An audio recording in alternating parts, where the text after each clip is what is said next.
好，今天國王盃半決賽次回合，巴塞羅那坐鎮主場，首回合是0-4，今天竟然打出個3-0，真是差一點就翻盤。比賽第29分鐘，亞馬爾在左側發角球，一個短角球，非常犀利的突破進了禁區，送出助攻，貝爾納爾包抄破門，1-0，總比分1-4。在上半場補時階段，佩德里突入禁區造了個點球，拉菲尼亞穩穩命中，2-0，總比分2-4。下半場第72分鐘，坎塞洛在右側傳中，貝爾納爾梅開二度，總比分3-4。可惜最後的20-30分鐘巴塞羅那只開花不結果，但在最關鍵的時刻能拿得出手的仍然是亞馬爾。這場比賽非常精彩，巴薩最後是站着死，雖然沒能創造第二個諾坎普奇蹟，但亞馬爾帶着全隊起碼沒有丟分，能夠對得起所有的巴薩球迷。而馬競能晉級必須感謝首回合的自己，但凡少一個球今天就懸了。所以足球就是這樣，一念天堂一念地獄。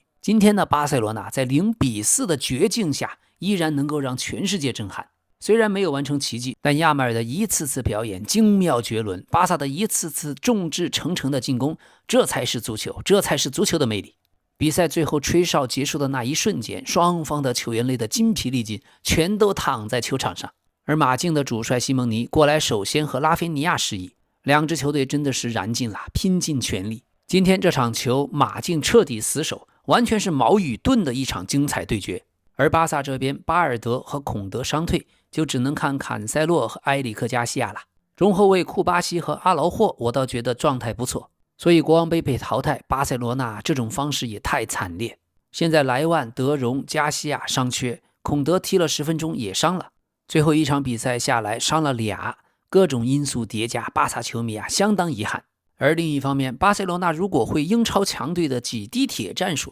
但凡定位球再強一點，完全可以把馬競打花。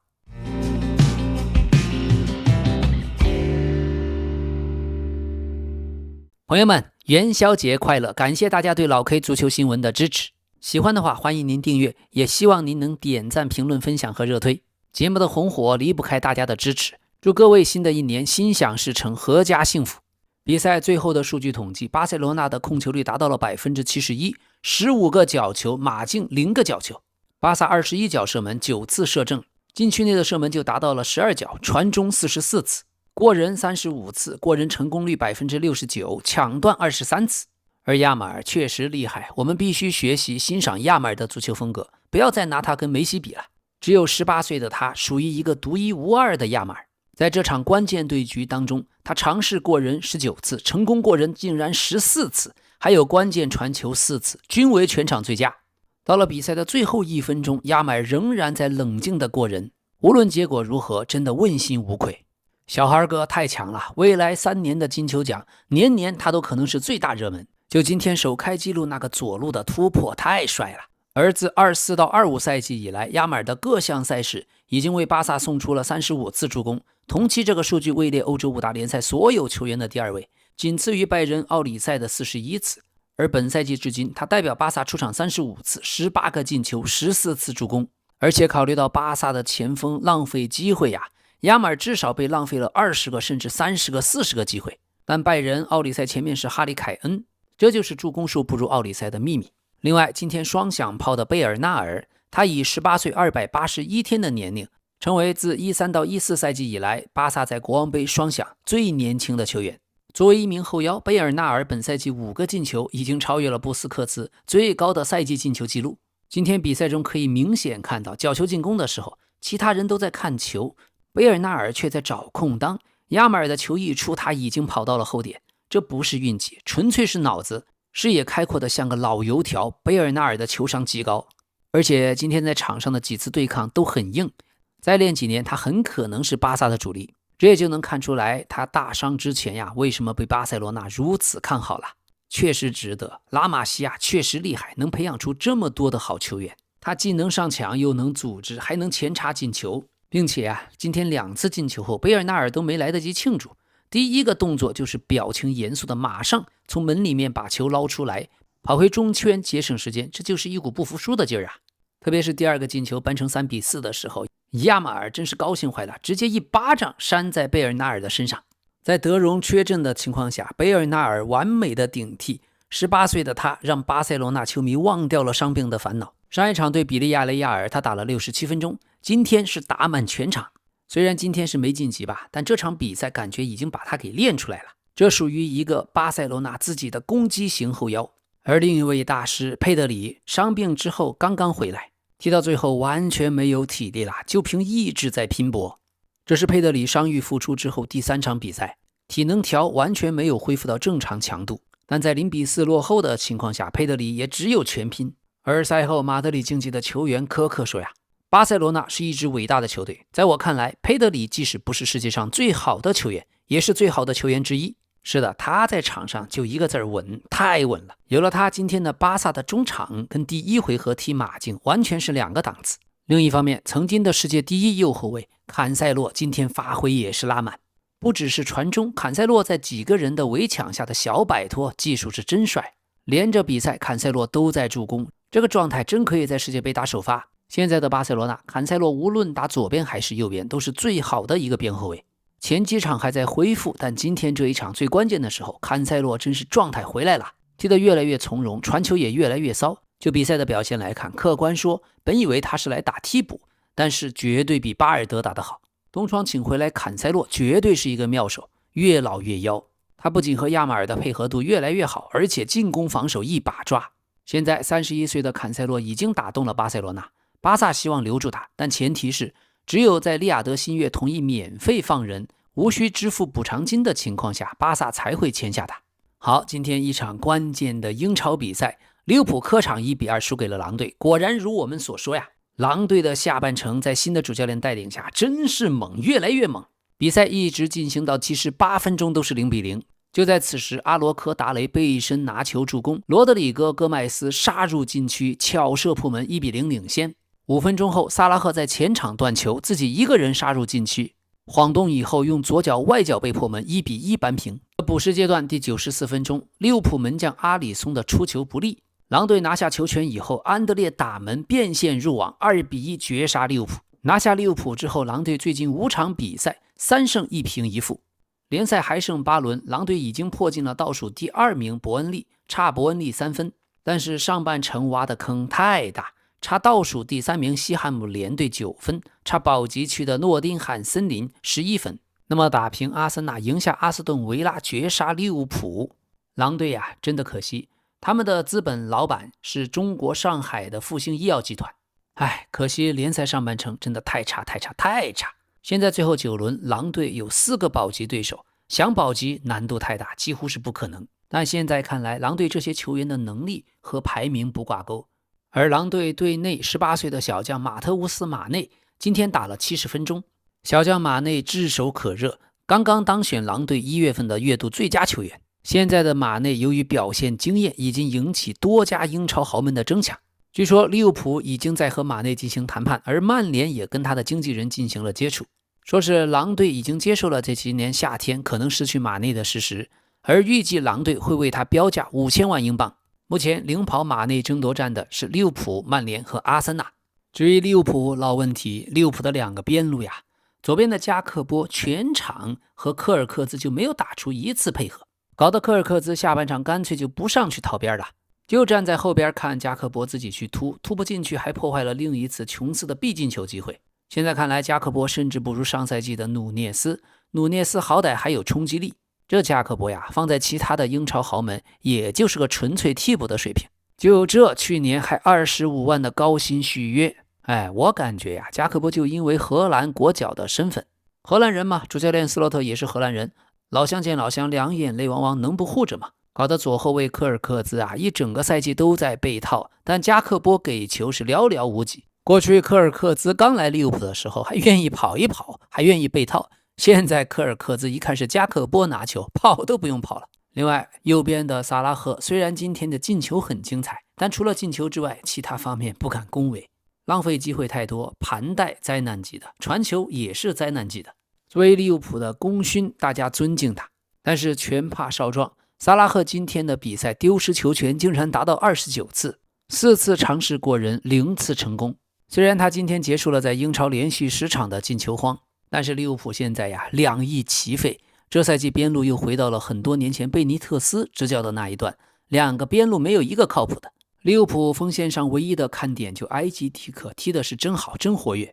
1個賽季不到已經參與了20球，很不錯。下窗各隊的引援，埃基蒂克一個，謝什科一個，而且個人感覺埃基蒂克還在謝什科之上。他的 first touch 第一腳觸球非常頂級，好幾次在中場附近還有搶劫。埃基蒂克作為中鋒得回撤到後腰位置拿球，這也是遭老罪了。奈何2個邊線的隊友太差，利物浦下賽季的陣容怎麼搞，這還是個大疑問。好，最近利物浦斯洛特剛剛拿到4場連勝，今天就客場輸給狼隊。接下來3天後在足總杯1/8決賽再次會客場對陣狼隊，然後就是對加拉塔薩雷的歐冠了。本賽季利物浦在聯賽已經輸了9場，是近10個賽季裡面並列最多的一次。他們上一次輸10場還是15到16賽季。今天被絕殺，利物浦也結束了英超對狼隊的6連勝。而他們本賽季英超5次在第90分鐘以後被絕殺，也創了英超的歷史單賽季紀錄。本賽季前5輪利物浦都是絕殺，可謂把運氣用光了。出來混嘛，遲早要還的。賽季初的7場6絕殺，當時真的帥。可現在被絕殺次數創英超歷史紀錄，也是真的慘。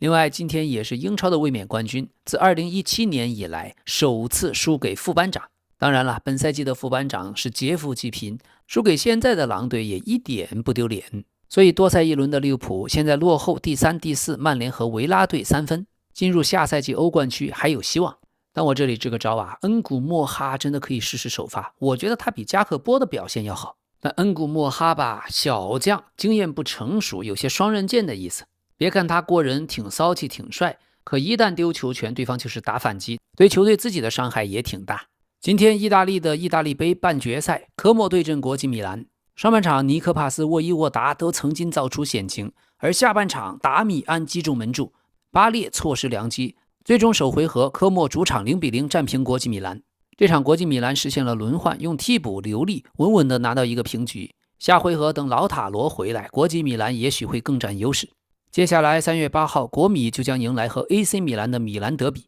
所以為了德比戰，本場國米踢的是非常難看，場面上2個隊都很糟糕，但從結果看，國際米蘭取得了預想的效果。本場比賽，國米甚至只完成了3次射門，這也是他們過去7年來，自2018年3月以來，首次在單場的射門不超過3次。當時國米是3次射門1次射正，主場0-0戰平了那不勒斯。目前由於門將索莫大概率夏天会走，所以國際米蘭正在尋找他們未來的主力門將，維卡里奧目前處於領先位置。另外，國米還盯上了布拉加隊2002年出生的捷克門將盧卡斯·霍尼切克，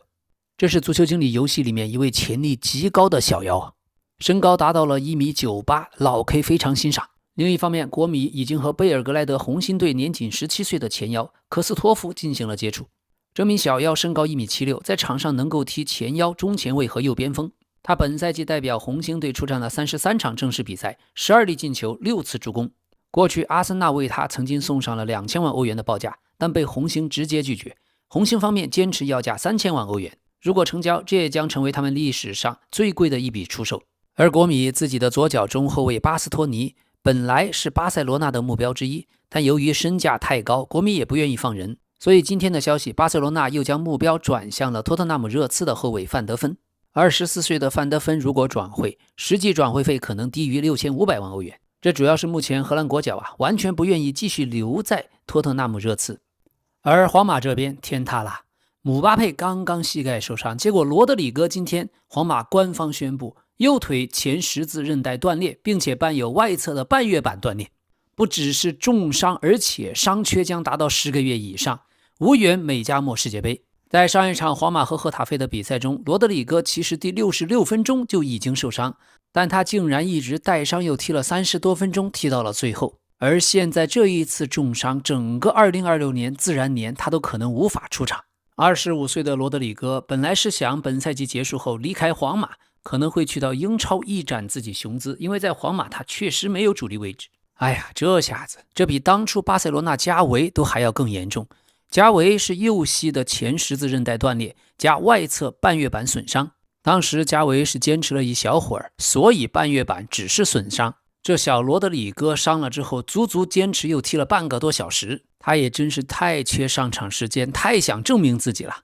而且最關鍵，這個年紀這個傷以後的職業生涯就難講了。即使2027年歸來，羅德里戈還能不能夠恢復到完好如初，也打了一個巨大的問號。上屆世界杯，他代表巴西队出場了5次，在點球大戰，他勇敢地選擇了第一個去主罰點球，可是射門卻被克羅地亞門將撲出，最終巴西隊點球大戰遺憾地不敵克羅地亞，遭到淘汰。這場西甲比賽，皇馬不僅是輸了球，而且阿拉巴也受了傷。阿拉巴只是小腿傷勢，羅德里戈卻給了大家一記重錘。現在皇馬的隊友們，包括巴西足協和內馬爾，都向羅德里戈發來了祝福。皇馬最近真是走了背運，我覺得呀，就是赫伊森出了眉頭。最近主教練阿贝罗亚也被架在火上烤，成績太爛。那麼本周一，阿贝罗亞召集全隊在訓練基地召開了一次危機會議，先和队內的隊長進行了溝通，隨後和全體球員和教練組進行了會面。雖然在賽後的新聞發布會，阿貝羅亞表示自己對球員沒有任何指責，但在內部會議中，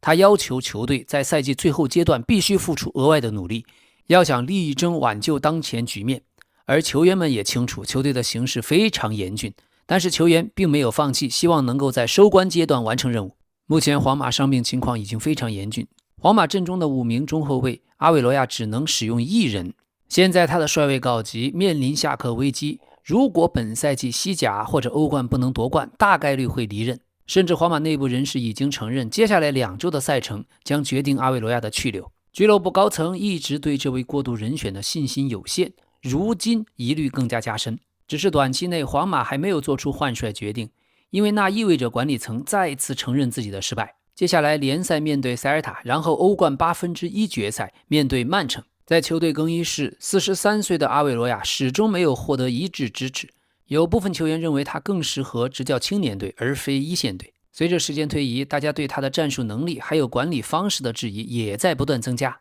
只是由於皇馬決策層缺乏理想的替代者，那麼接下來阿韋羅亞如果下課，緊急的選項是現任皇馬足球總監索拉里，他的履歷和阿韋羅亞相近。而現在德國教練克洛普重新成為討論對象，他長期受到了老佛爺的關注，多次進入候選名單。只是管理層也擔心克洛普的強硬風格和鮮明的理念未必適合皇馬現有陣容，個性方面衝突的風險也被納入考量。與此同時，維尼修斯的續約問題是關鍵，俱樂部希望優先完成25歲維尼修斯的續約，他的合同到2027年。在阿隆索執教期間，談判曾經中斷，現在阿維羅亞把他哄得比較好，所以談判已經重啟。但如果宣布一名不符合維尼修斯預期的新主帥，那麼續約可能再次受阻。俱樂部普遍認為，當前局面首要責任在球員，而不是主教練。老 K 盲猜，對老佛爺來說，阿維羅亞真正的任務是迅速完成和維尼修斯的續約。但是續約一旦完成，阿維羅亞反而就危險了。在遭遇重傷以後，羅德里戈在社交媒體上分享了自己內心的感受。他寫道：即使不理解，我也相信你。這是我人生中最糟糕的日子之一。我一直害怕這樣的傷病發生。或許最近生活對我有些殘酷，我不知道自己是否應該遭受這樣的情況，但我還能抱怨什麼呢？我曾經歷過那麼多美好的事情，那些我同樣不該擁有。一個巨大的障礙出現在了我的生命中和職業生涯中，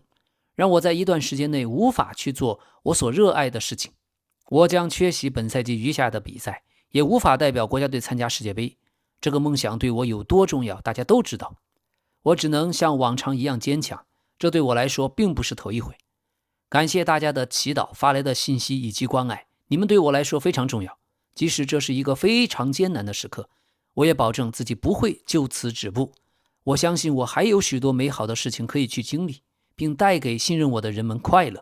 這只是暫時的告別，上帝仍然掌控一切。羅德里戈甚至在 Instagram 上還發布了一張受傷瞬間的照片。所以每一個足球運動員的職業生涯永遠都要和傷病的陰影一起如影隨形。如何面對傷病，如何面臨生活中可能遭遇的種種意外，這也是对每個人內心的煎熬，但同樣也是試煉。即使在生活最艱難的時刻，我們仍然心懷光明，因為最好的總在最後。好，那麼上一場皇馬輸球的上半場，當时呂迪格用膝蓋頂到了里克的面部，這個動作現在被裁判界一致認為應該被禁賽4到12場，但當時 VAR 並沒有進行提示，呂迪格甚至沒有吃到黃牌。這一起有爭議的判罰已經成為了西班牙裁判體系中的一個研究案例，但是西班牙裁判群體在關鍵問題上達成一致，這一行為本應直接被出示紅牌，從紀律角度而言，屬於預謀和惡意的暴力行為，處罰範圍應該在4到12場比賽之間。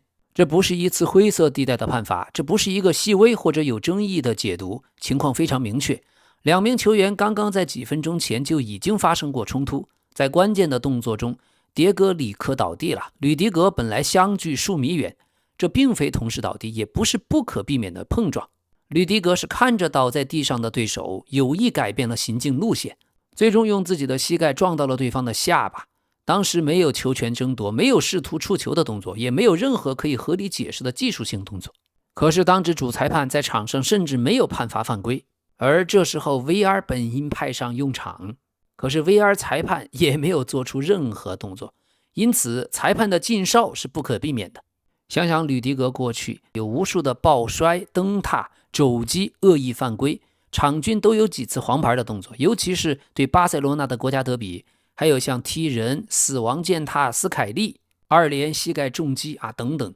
都是些非正常動作。可是他的皇馬生涯至今只有10張黃牌，1張紅牌，唯一的紅牌還是因為將冰袋扔向了裁判，所以挺荒謬的。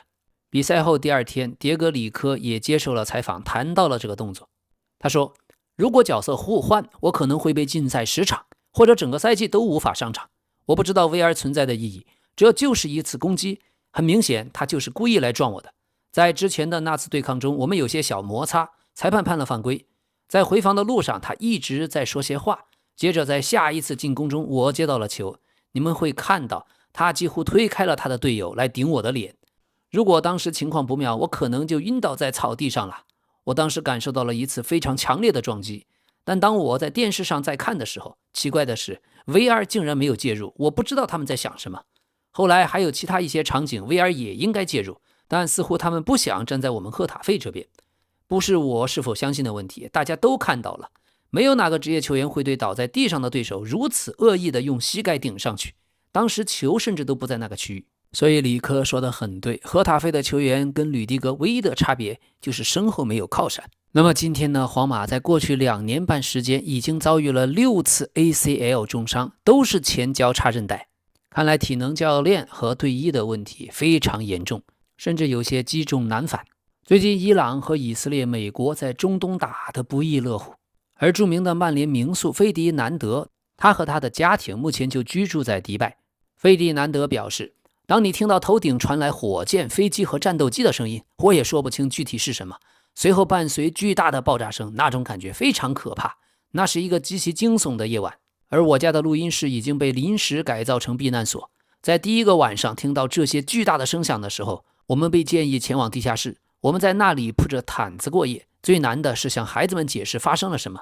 並且幫助他們理解和面对這一切。你必須保持冷靜，讓全家人都盡量鎮定下來。而另外 C 羅一直在中東踢球，受到戰爭的影響， C 羅的私人飛機已經離開了利雅得，目前已經抵達馬德里。這架 C 羅的私人飛機用了7個小時才飛到馬德里。這款全黑的龐巴迪環球快車6500型飛機最多可以搭載15名乘客，設有多個不同的艙室，也有帶桌椅和沙發的休息區，還有帶雙人床的套房和獨立的淋浴間。2024年 C 羅花了6100萬英鎊在這架飛機上面，飛機內部遍布 C 羅的定制標誌，還有他標誌性的慶祝進球剪影的貼紙。就在上周 C 羅還曾經乘坐這架飛機前往米蘭。不過雖然飛機已經到了馬德里，球員本人 C 羅卻仍然留在沙特，而且 C 罗目前處於傷病的狀態。由於武裝衝突在沙特周圍爆發，利雅得胜利參加的亞冠2級聯賽西亞區比賽已經暫停，所以沙特職業聯賽的持續性現在也遭到質疑。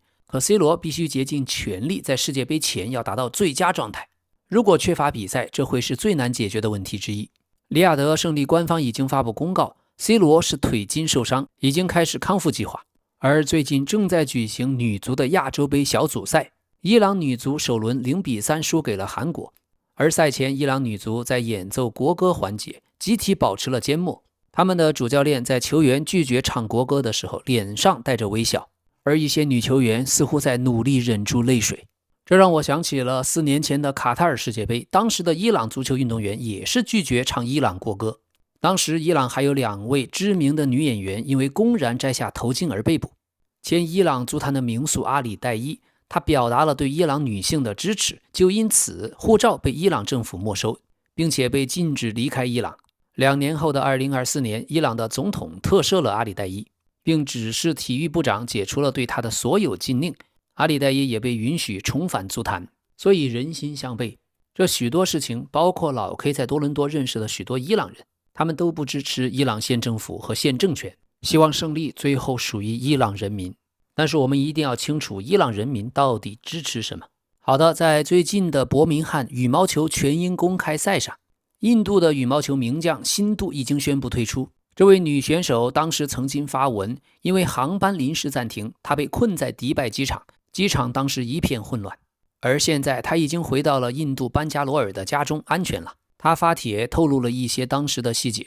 她寫道，在幾個小時前，機場附近發生了爆炸，我的教練距離爆炸地點僅僅約100米，不得不迅速逃離現場。煙霧和碎片四處分散，對我們所有人來說都是極度緊張和可怕的時刻。好的，今天是元宵節，祝大家元宵快樂。也歡迎您點讚、評論、熱推和分享，歡迎您點一個訂閱。這裡是老 K 足球新聞，咱們明天再見。